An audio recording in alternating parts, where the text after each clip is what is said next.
Le club de la Vitraine Foot est né en 73, issu de l'initiative de deux personnes emblématiques du club qui s'appelaient Christian Thomas et Yves Elbert, malheureusement disparus.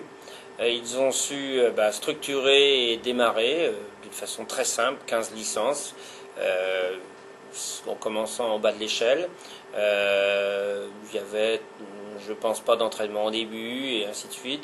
Progressivement, des joueurs de bon niveau sont venus les rejoindre, car la réputation de la Vitraine dès le début, c'était basé sur la convivialité, la bonne humeur, le plaisir sur le terrain et en dehors.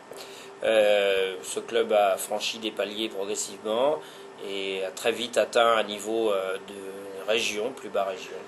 Le projet associatif était basé sur la convivialité, la formation, donc une école de football est née par la suite,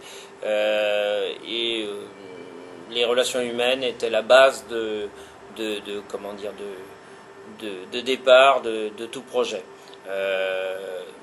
Progressivement, le club s'est structuré grâce à un moment historique, notamment, c'est en 95, après un parcours en Coupe de France qui restera gravé dans les mémoires, un match emblématique contre Monaco, le 12 janvier 95, au Stade Rennais, devant 16 000 personnes.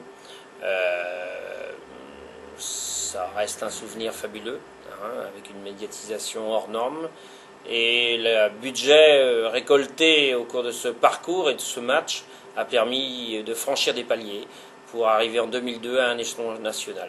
Il est vrai que toute personne ayant connu les débuts de la Vitraine, je pense, se pince en regardant le parcours de ce club, car à aucun moment on n'aurait imaginé pouvoir atteindre ce niveau tout en essayant, je dis bien essayant parce qu'il faut du réalisme, de garder des bases de convivialité. Mon parcours au sein de la Vitraine fut simple.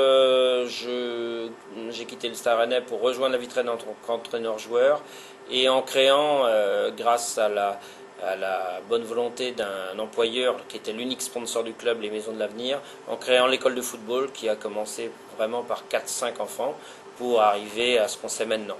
Du rôle d'entraîneur-joueur, je suis passé au rôle de coordonnateur sportif par la suite, puis au rôle de un petit peu directeur sportif. C'est des bien grands mots vu le club, mais c'était un petit peu comme ça qu'on pourrait résumer.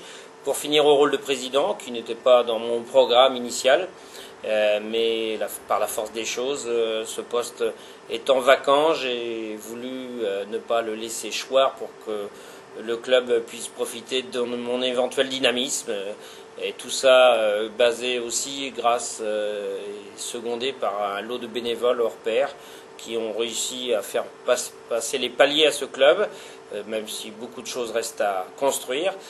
Voilà.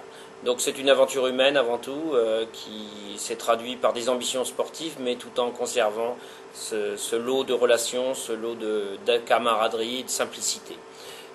J'espère que la Vitraine saura continuer à avoir des ambitions sportives sans laisser de côté ces thèmes qui font sa force. Voilà, et j'ai un seul mot à dire pour conclure: allez les rouges et noirs.